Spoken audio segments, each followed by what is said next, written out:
Hello students, welcome to my channel. Take it from me. So, I am going to start a new topic of eco nominal and real GDP. Okay, last video में हमने आपको GDP gross domestic product और net national product उसके बारे में discuss किया था। Next आ जाते हैं अब हम उसी चैप्टर का ये एक टॉपिक है नॉमिनल एंड रियल जीडीपी। अच्छा, एक और चीज़, हमने जितने भी आप अगर मेरे वीडियोस को सर्च करेंगे तो आप टॉपिक वाइज अगर आप डालेंगे तो वो आपको क्लियर मिल जाएगा, है ना। प्ले स्टोर इस तरीके से प्रिपेयर किया गया है कि आप सिर्फ टॉपिक लिखें और वो टॉपिक वाइज वीडियो आपको मिल जाएगा वहाँ पर, ठीक है। तो कोई भी प्रॉब्लम कैसी भी चैप्टर वाइज नहीं, आप टॉपिक वाइज लें, क्लियर, तो वो आपको मिल जाएंगे बहुत आराम से। चलते हैं नॉमिनल एंड रियल जीडीपी। हम चलते हैं आखिर ये नॉमिनल जीडीपी होता क्या है। लिखा है हमने सब कुछ, आपको विजिबल भी होगा आप स्क्रीन पर, लिखा है हमने, है ना, नॉमिनल जीडीपी। और आपको क्लोज दिखा देते हैं, देखा आपके विजिबल है ना। क्या लिखा है, at current price. Nominal GDP किस पर होता है, जीडीपी आपको पता ही है ग्रॉस डोमेस्टिक प्रोडक्ट्स हैं सारे, ठीक है। नॉमिनल मीन्स क्या होता है, बिल्कुल बहुत इसकी छोटी सी एक अमाउंट होती है एकदम, है ना, वेरी वेरी शॉर्ट एक अमाउंट, वो होती है nominal GDP. Gross domestic product है, ये करंट प्राइस पर किए जाते हैं, करंट प्राइस पर। It refers to the market value of the final goods and services produced within the domestic territory of a country during the financial year, estimated using the current year price. इसमें हमेशा current year price को ही लिया जाता है। समझ रहे हैं आप मेरी बात का, करंट ईयर प्राइस को हम लेंगे। तो नॉमिनल जीडीपी हमारी, इसका डेफिनेशन अगर हम लिखते हैं तो क्या आता है, ये इसका अगर हम इक्वेशन बनाते हैं तो आता है हमारा Q इंटू पी। जीडीपी में होता क्या है, अब आप मेरी बात को समझें। ग्रॉस डोमेस्टिक प्रोडक्ट, है ना, एक साल के अंदर कितने प्रोडक्ट को यहाँ पर प्रोड्यूस किया गया, टोटल अब कहा जाता है, ठीक है। क्वांटिटी को प्राइस से मल्टीप्लाई कर देंगे, आंसर आ जाएगा। देखिए अब आती है बात, ये क्वांटिटी अगर बढ़ रही है, क्वांटिटी बढ़ रही है, इसका मतलब क्या है, प्रोडक्शन बढ़ रहा है। समझ रहे हैं आप मेरी बात को, क्वांटिटी बढ़ रही है, इट मीन्स क्या बढ़ रहा है, हमारा प्रोडक्शन बढ़ रहा है। तो प्रोडक्शन के बढ़ने से जीडीपी तो बढ़ेगी अपने आप, ग्रॉस डोमेस्टिक प्रोडक्ट। लेकिन अगर उल्टा हो गया, अगर प्राइस बढ़ जाते हैं, क्वांटिटी कांस्टेंट रहती है, अगर ये है बढ़ रहा है, हमारी क्वांटिटी बढ़ रही है तो प्राइस हमारे कैसे होंगे, कांस्टेंट होंगे। लेकिन अगर प्राइस बढ़ जाते हैं तो क्या हो जाएगा, वो तो फिर मॉनेटरी हो गया ना, प्राइसेस बढ़ गए तो इसका मतलब चीज़ें जो होंगी वो मार्केट में बहुत महंगी मिलनी शुरू हो जाएंगी, ठीक है। और ये जो जीडीपी है, ये वेलफेयर का जीडीपी नहीं रह जाएगा, क्या हो जाएगा, इसमें चीज़ें हो जाएंगी बहुत महंगी। समझ रहे हैं आप। तो गुड्स एंड सर्विसेज का फ्लो किसी भी इकोनॉमी में ज़्यादा होना चाहिए, इट मीन्स क्वांटिटी ज़्यादा होनी चाहिए, प्राइसेस नहीं। और नॉमिनल जीडीपी में ये दोनों ही ज़्यादा हो सकते हैं, चाहे क्वांटिटी ज़्यादा हो सकती है या फिर प्राइसेस भी बढ़ सकते हैं, ये दोनों ही काम इसके अंदर हो जाते हैं। समझ आएगी आपको मेरी बात, इसीलिए इसको क्या कहा जाता है, इसको नॉमिनल जीडीपी कहा जाता है। इसके अपोजिट में, क्योंकि ये करंट प्राइस पर होता है, रियल जीडीपी क्या होती है, वो कांस्टेंट प्राइस पर होता है, उसमें प्राइस कैसे रहते हैं, कांस्टेंट ही रहेंगे। इसका मतलब इसमें क्या बढ़ेगा, इसमें आउटपुट यानी कि क्वांटिटी बढ़ेगी। समझ आ गई, देखो वही लिखा हुआ, it refers to the market value of final goods and services produce within the domestic territory of the country during the accounting year as estimated using the base year, ठीक है। Base year price इसमें ले लिया है तो आपका real GDP calculate हो जाएगा। नॉमिनल जीडीपी ले लेंगे, करंट प्राइस इंडेक्स ले लेंगे इंटू 100 आ गया। बेस ईयर को हमेशा ईयर ऑफ कंपैरिजन होता है, ये है ना, बेस ईयर मतलब ईयर ऑफ कंपैरिजन, ईयर्स को कंपैरिजन करना हो, भाई इस ईयर में कितना हुआ, नेक्स्ट ईयर में कितना हुआ, आप 2 सालों को कंपैरिजन करेंगे नहीं करेंगे, उसी को क्या कहा जाता है, जिस ईयर से हम इसको जिस ईयर से हम कंपैरिजन कर रहे हैं वो हमारा क्या हो जाता है, बेस ईयर हो जाता है। इतनी बात मेरी क्लियर हुई आपको, ठीक है। नॉमिनल जीडीपी, अब जैसे नॉमिनल जीडीपी में क्या होता है, छोटा सा एग्जांपल हम आपको लेकर के चलते हैं। नॉमिनल जीडीपी हमने आपको बताया कि प्राइसेस इसमें ऊपर नीचे होते रहते हैं, है ना, प्राइसेस बढ़ते घटते बढ़ते रहते हैं। जैसे माना यहाँ पर एक हम वो इसका एक छोटा सा एग्जांपल लेकर के चलते हैं नॉमिनल का, इसीलिए हमने लिखा नहीं, हमने कहा आपको समझा दें, ये रियल समझा रहे हैं हम आपको। नॉमिनल का एक एग्जांपल सिर्फ लेकर के चलते हैं। किसी भी एक ईयर में जैसे वीट था, वो माना वो था हमारा 10 टन का, 10 टन, ठीक है। और ये था हमारा अगर हम इसको कहते हैं 100 रुपीज़ टन के हिसाब से, कितने का हो जाता है हमारा ये 1000 रुपीज़ का हो जाता है। ठीक है, नेक्स्ट में क्या होता है, नेक्स्ट में अगर ये चेंज होता है तो ये तो क्वांटिटी तो सेम रह रही है, 10 टन की ही रह रही है, लेकिन प्राइसेस कितने हो जाते हैं, प्राइसेस बढ़ जाते हैं। 100 की जगह कितने हो जाते हैं, 500 हो जाते हैं। ये प्राइस हो जाता है और ये हमारी कितनी हो जाती है, ये क्वांटिटी, या फिर हम इसको कुछ भी लिख सकते हैं, क्वांटिटी लिख लेते हैं चलो अपन, है ना। तो ये इस बार हमारी ये जीडीपी कितना हुआ यहाँ पे हमारा, पहले तो 1000 रुपीज़ का हुआ था और इस बार कितना हो गया, इस बार हमारा हो गया 5000 रुपीज़ का, बढ़ गया ना, है ना। लेकिन क्या हुआ है, यहाँ पर प्राइसेस बढ़ गए हैं, प्रोडक्शन तो वही है, प्रोडक्शन तो वही है, प्राइसेस कितने सारे हो गए, पहले 100 रुपये थे 500 रुपये हो गए, तो जीडीपी कहाँ हुआ, ग्रॉस डोमेस्टिक प्रोडक्ट, यहाँ फ़ायदा कहाँ हुआ, लोगों के वेलफेयर के लिए तो कुछ हुआ ही नहीं, प्राइसेस बढ़ गए थे और चीज़ महंगी हो गई चीज़ें, तब हमारा ये जीडीपी आया है निकल करके।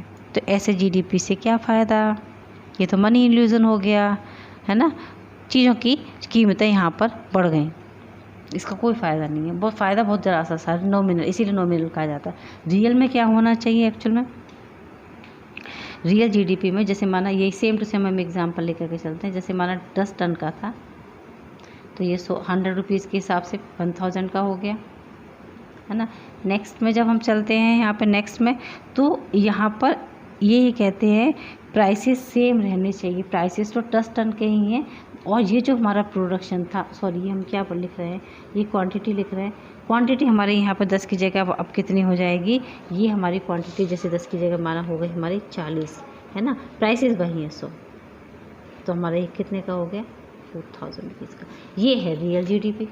जब आपकी क्वांटिटी में इंक्रीजमेंट हुआ है, क्वांटिटी में इंक्रीजमेंट हुआ, प्राइसेस तो वही की वही हैं, वही कांस्टेंट है ना। इसमें प्राइसेस बढ़ गए थे हमारे, 100 की जगह 500 हो गए, इसमें 100 की जगह 100 हुआ, बल्कि हमारी क्या बढ़ गई, हमारी बढ़ी यहाँ पर क्वांटिटी। यही चाहते हैं हम, जीडीपी का एक्चुअल में मतलब यही होता है ना, इंक्रीजमेंट होना चाहिए, क्वांटिटी में इंक्रीजमेंट होना चाहिए, flow of goods and services किसी भी इकोनॉमी का उसमें इंक्रीजमेंट होना चाहिए, है ना। बाकी सारी चीज़ें तो कांस्टेंट रहेंगी, ये चीज़ें हमारी बढ़नी चाहिए। ठीक है, जितना हायर लेवल का जीडीपी हमारा आएगा, ये जीडीपी हमारा जितना भी है, जितना हायर लेवल का आएगा, उतना ही इसका मतलब अवेलेबिलिटी जो गुड्स एंड सर्विसेज की है किसी भी कंट्री के अंदर, उतनी ही ज़्यादा ग्रेट है। जितना हायर लेवल का हमारा जीडीपी है, जितना जीडीपी बढ़ता जा रहा है, इसका मतलब गुड्स और सर्विसेज किसी भी कंट्री के अंदर उतनी ही ज़्यादा हैं, लोगों को अवेलेबल हैं। ठीक है, और अगर ऐसा हो तो डेफिनेटली क्वालिटी ऑफ लाइफ यहाँ पर इम्प्रूव हो जाती है। ठीक है, क्लियर है मेरी बात इतनी, वेरी नाइस। इसी को आप इसको डिफरेंसेस अगर आ जाते हैं नॉमिनल जीडीपी रियल जीडीपी के, तो ये डिफरेंसेस भी आप आराम से लिख सकते हैं। पहले तो दोनों का डेफिनेशन लिख देंगे जो हमने लिखी हुई है। ठीक है, इसमें आप लिख सकते हैं कि इसमें क्वांटिटी भी बढ़ सकती है तो प्राइसेस भी बढ़ सकते हैं, लेकिन इसमें सिर्फ क्या बढ़ेंगे, सिर्फ क्वांटिटी ही इंक्रीज़ होगी, क्योंकि flow of goods and services increase होना चाहिए इसके अंदर। ओके, अच्छा, इसको क्या कहा जाता है, इसको नॉमिनल जीडीपी कहा जाता है, इसको रियल जीडीपी बोला जाता है। ये करेंट प्राइस पर होता है और ये कांस्टेंट प्राइस पर होता है। क्लियर। अच्छा, ये आ जाता है कि ये लोगों के वेलफेयर के लिए मेज़र नहीं किया जाता, वेलफेयर तो है ही नहीं, आपने देख लिया ना, ये वेलफेयर नहीं है, लेकिन ये हमेशा गुड मेज़र है वेलफेयर ऑफ द पीपल, ये लोगों के वेलफेयर के लिए ही होता है।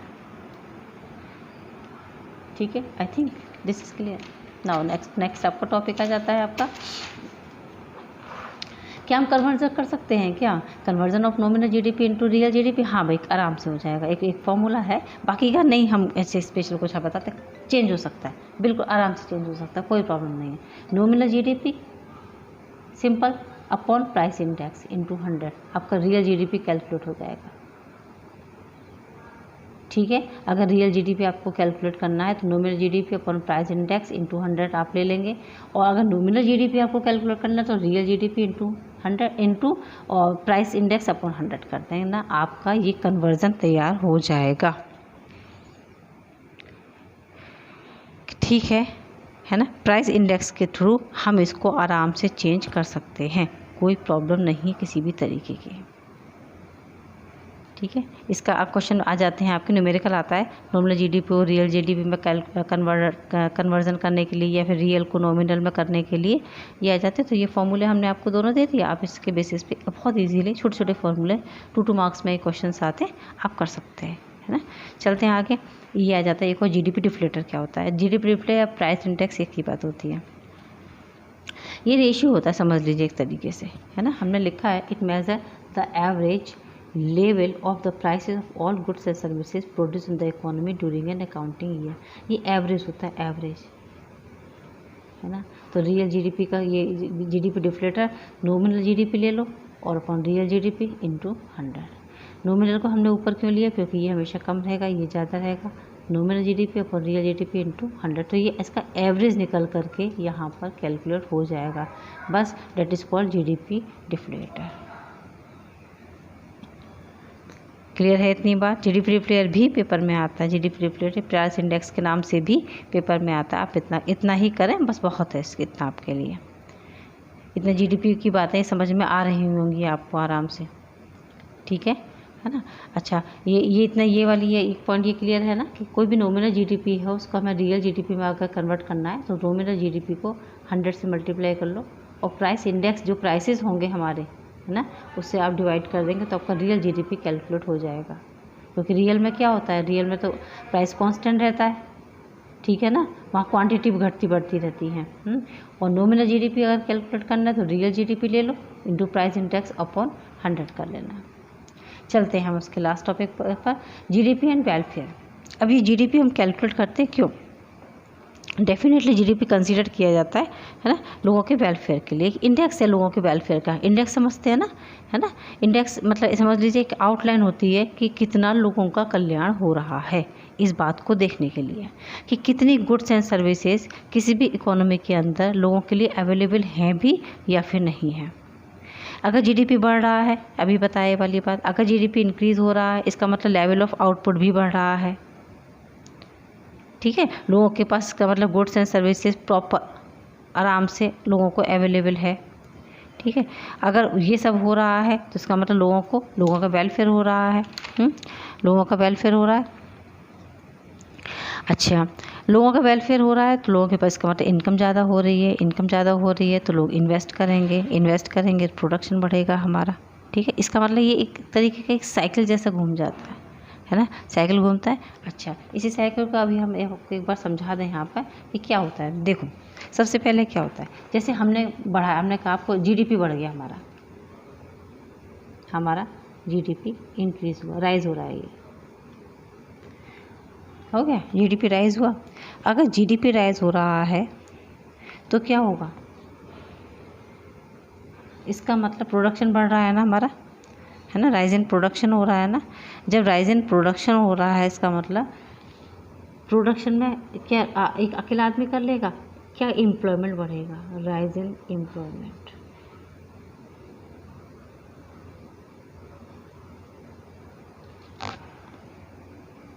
ठीक है ना। प्रोडक्टिविटी और प्रोडक्शन बढ़ रहा है। जब एम्प्लॉयमेंट अगर हमें मिल रहा है इसका मतलब हमारी इनकम भी बढ़ रही है,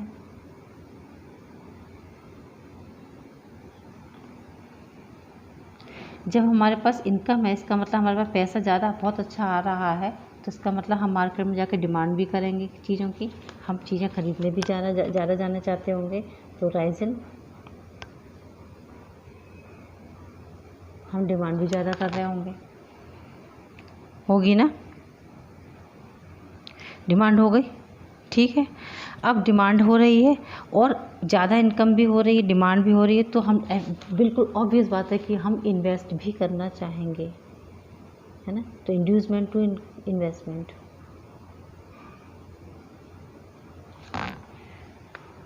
ठीक है, टू इन्वेस्ट, हम इन्वेस्ट भी करना चाहेंगे पैसे को अपने।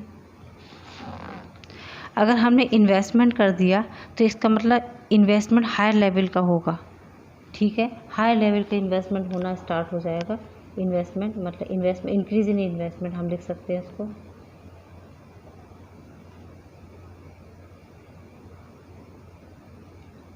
और अगर सोचो इन्वेस्टमेंट ज़्यादा, जैसे इन्वेस्टमेंट एक एग्जांपल लेकर चलते हैं, हमने एक बहुत हैवी मशीनरी हमने खरीद डाली, बहुत बढ़िया सी जैसे, इसका मतलब प्रोडक्शन हमारा यहाँ बढ़ेगा, और प्रोडक्शन बढ़ेगा तो जीडीपी फिर से बढ़ना हमारा स्टार्ट हो जाएगा। इसमें क्या मतलब होता है, इम्प्रूव इन प्रोडक्शन।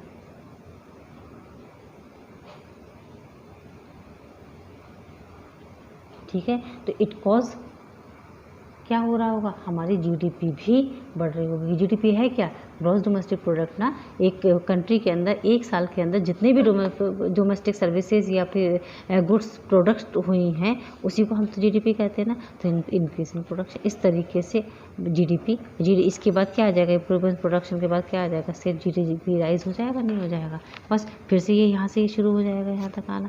तो ये क्या है, ये एक सर्कल बन जाता है जब जीडीपी हमारी राइज होती है तब। समझ गए? ये आपका इसके साथ आप आराम से बना सकते हैं, जीडीपी एंड वेलफेयर के साथ। Increase in GDP is equal to increase in the level of output. चले लास्ट टॉपिक आपका छोटा सा एक और, लिमिटेशंस भी हैं भाई। एक तो हर चीज़ के ड्रॉबैक्स होते हैं, है ना। कहते हैं ना हर सिक्के के जैसे दो पहलू होते हैं, ऐसे ही इसके भी हैं कि जीडीपी में भी कुछ कमियां हैं। हालांकि इतनी सिग्निफिकेंट नहीं है, इतनी इम्पोर्टेंस नहीं रखती उतनी, क्योंकि दूसरी साइड उसकी काफ़ी अच्छी है इसलिए, लेकिन फिर भी लिमिटेशंस हैं तो हैं ही हैं, वो भी हमें बतानी है आपको। Limitation, 4 limitation. एक तो डिस्ट्रीब्यूशन ऑफ इनकम, ये सही नहीं है, इसका अनइक्वल है ना। अब अनइक्वल कैसे बात ही आ जाती है कि अनइक्वल कैसे, देखिए मतलब अनइक्वल से मतलब यह है कि इंडिया जो एक कंट्री है वो हमारा कैसा है, यहाँ पर पुअर लोग ज़्यादा रहते हैं, है ना। हमने तो पर कैपिटा इनकम को देख लिया, पर कैपिटा इनकम मतलब टोटल सब लोगों की इनकम उठा करके देख ली, उसमें कितने पुअर हैं कितने रिच हैं ये तो हमने देखा ही नहीं। समझ रहे हैं आप, है ना। हमने ये नहीं देखा, हमने तो पर कैपिटा इनकम में टोटल लगा डाला। और एक क्लास के हम बच्चों का हमको एवरेज निकाला तो हम तो सारे क्लास के बच्चों को टोटल लगा दिया, उन सबके मार्क्स ऐड कर दिया, डिवाइड कर दिया, हमारा आंसर आ गया निकल करके, है ना। इसमें हमने किसी एक बच्चे का पर्टिकुलर ये पता नहीं चलता कि कौन सा बच्चा इसके अंदर वीक बच्चा है, ठीक है ना। तो बस यही प्रॉब्लम यहाँ पर आती है कि डिस्ट्रीब्यूशन तो हो रहा है पर इनकम का, पर वो अनइक्वल है, उसमें पता नहीं है कितने लोग ऐसे हैं जो स्टारवेशन से मर रहे हैं, भूखे मर रहे हैं, जिनके पास 1 रुपया भी नहीं है, और कुछ इतने हैं जिनके पास कितना है उनको ये पता भी नहीं है, ठीक है। तो डिस्ट्रीब्यूशन ऑफ इनकम ये थोड़ी सी यहाँ पर प्रॉब्लम आ जाती है, क्लियर है ना। अच्छा, एक सेकंड आ जाता है composition of GDP. Composition means किस चीज़ से मिल करके ये बना हुआ है ना। एक तो कंपोजिशन जो होता है ये भी वेलफेयर ओरिएंटेड नहीं है, बिल्कुल किसी भी कीमत पर नहीं है, क्योंकि जैसे कुछ भी किसी भी तरीके का जो प्रोडक्शन होता है ज़रूरी नहीं होता कि वो लोगों के वेलफेयर के लिए ही हो। सारे प्रोडक्शन ऐसे नहीं होते हैं कि लोगों के वेलफेयर के लिए ही हो। हम छोटा सा एक एग्जांपल दे दें, वाइन का करवाती है गवर्नमेंट हमारी, हालांकि वाइन का ऐसे एक बहुत बड़ा रेवेन्यू सरकार को मिलता है, लेकिन क्या वो लोगों के वेलफेयर के लिए है, बताओ, नहीं है ना। लेकिन उससे होने वाली इनकम तो हमारी उसमें ऐड हो जाती है ना, जीडीपी में जा कर के होती है। नेशनल इनकम जब हम ऐड कैलकुलेट करते हैं तो वहाँ जाके ऐड हो रही होगी ना कहीं किसी न किसी तरीके से। तो ये लोगों के वेलफेयर के लिए नहीं है भाई। तो ये कंपोजिशन जो जीडीपी का है वो थोड़ा सा ठीक नहीं है यहाँ पर। उसके बाद आया था नॉन मॉनेटरी एक्सचेंज। ऐसे एक्सचेंज जो नॉन मॉनेटरी कर रखे होंगे, है ना। नॉन मॉनेटरी मतलब बिना पैसे के, मतलब ऐसे ही, है ना। तो वो उसका भी यहाँ पे कोई भी लेना देना नहीं है। रूरल एरियाज़ में तो किया ही जाता है बहुत कुछ ऐसा काम कि फार्मर्स के लिए कुछ कर दिया, है ना। तो वो यहाँ पर इसका किसी भी तरीके से कोई भी रिकॉर्ड यहाँ पर नहीं किया जाता है, ठीक है। और लास्ट में आ जाता है ये हमारा एक्सटर्नैलिटीज़। एक्सटर्नैलिटीज़ ये कुछ चीज़ है समझने वाली है। एक्सटर्नैलिटीज़ क्या चीज़ होती है, ये कुछ इकोनॉमिक एक्टिविटीज़ ऐसी होती हैं जो गुड इम्पैक्ट भी दे रही होती हैं और बैड इम्पैक्ट भी दे रही होती हैं। हमें उसका पेमेंट कुछ नहीं करना होता। मतलब पॉजिटिव और नेगेटिव दो तरीके से होती है। पॉजिटिव उन लोगों के लिए जिन लोगों के लिए उनको उसको फ़ायदा हो रहा है, नेगेटिव उन लोगों के लिए है ना जिन लोगों को उससे किसी भी तरीके का कोई फ़ायदा नहीं बल्कि उनको उस चीज़ से नुकसान ही हो रहा है। जैसे माना हम इसे एग्जांपल हम इसमें दे सकते हैं, जैसे डैम बना लेते हैं, तो डैम बनाया तो जिस विलेज के लिए बनाया गया उसको फ़ायदा हो रहा है, और जब पानी छोड़ा गया और दूसरे वाले विलेज में आ गई फ्लड तो उसके लिए वो नुकसान हो गया। एक्सटर्नलिटीज़ हो जाती हैं इस टाइप की। या फिर नेबरिंग कंट्री से भी हो जाता है, माना नेबरिंग कंट्री हमारे लिए कुछ कर रही है, उसके लिए फ़ायदा हो रहा है लेकिन वही चीज़ हमारे लिए नुकसान कर रही है, ठीक है ना। तो ये कुछ ऐसी चीज़ें होती हैं जो जिसका हम इसमें जीडीपी में कहीं पर भी कोई भी है ना, हम इसमें कहीं भी इसका कोई कैलकुलेशन ही नहीं करते हैं। तो बस इस यहाँ पे छोटी सी प्रॉब्लम है, ऐसा कुछ ऐसा स्पेशल वाली बात नहीं है। और भी हम इसका एक्सटर्नलिटीज़ का एग्जांपल दे सकते हैं, जैसे जो फार्मर्स होते हैं, फार्मर्स के लिए भी हमने अभी जैसे बताया, तो फार्मर्स के लिए भी जैसे वो अपने ना जो फसलें होती हैं, फसलों के बाद जो उनका जो समझ लीजिए वेस्टेज जो रह जाता है उसको वो जला देते हैं सारा, है ना, अपनी लैंड को ठीक करने के लिए। तो वो लैंड उन्होंने सही करने के लिए जला दिया, तो वो जलाने से जो बर्निंग होती है वो एयर पोल्यूशन का कॉज होती है। तो फार्मर्स के लिए तो वो अच्छी बात है कि उनकी जो लैंड है वो वापस उनकी सही हो गई, लेकिन उसकी वजह से एयर पोल्यूशन हुआ, ये तो सोशल वेलफेयर का लॉस है ना पूरी तरीके से, है ना। पर फार्मर्स इसके लिए कोई पेनल्टी थोड़ी देते हैं, है ना। बस यहाँ पर जीडीपी इस बात के लिए यहाँ पूरी तरीके से फेल हो जाती है। तो फिर हम ये बस बात लौट फिर के यही आ जाती है कि कुछ चीज़ें ऐसी होती हैं जो गुड और बैड इम्पैक्ट लिए हुए होती हैं। किसी के लिए वही चीज़ गुड हो जाती है और किसी के लिए वही चीज़ बैड हो जाती है। जैसे इकोनॉमिक्स में चैप्टर आपने पढ़ा होगा ना, डेवलपमेंट, है ना। तो डेवलपमेंट, हर एक का डेवलपमेंट ज़रूरी नहीं है वो दूसरे का भी डेवलपमेंट हो, है ना। बस सेम चीज़ इसमें आ जाती है आपकी एक्सटर्नलिटीज़ के अंदर, है ना, कि जो चीज़ हमारे लिए अच्छी है ज़रूरी नहीं है वो दूसरे के लिए भी अच्छी ही हो। बस ये कुछ लिमिटेशंस हैं जो इतना सिग्निफिकेंट नहीं रखते, जीडीपी वेलफेयर के लिए ही है। और जीडीपी के वेलफेयर्स आपको जीडीपी एंड वेलफेयर में क्लियर हो चुके हैं, ठीक है। I think this is clear to you. बस इस चैप्टर में तो इतना ही, इसके अलावा तो इसमें कुछ और है नहीं। नेक्स्ट वीडियो में अब हम सीधे आपको national income calculation of national income start कर देंगे। और इसके बाद टाइम पे हम आपको अपने जो पर्सनल नोट्स हैं वो हम आपको हर चैप्टर से रिलेटेड प्रोवाइड कराते जाएंगे, है ना। Very short question, MCQs, long short, जो भी होगा नए से नया अपडेट हम आपको कराते रहेंगे। Okay children, goodbye, take care.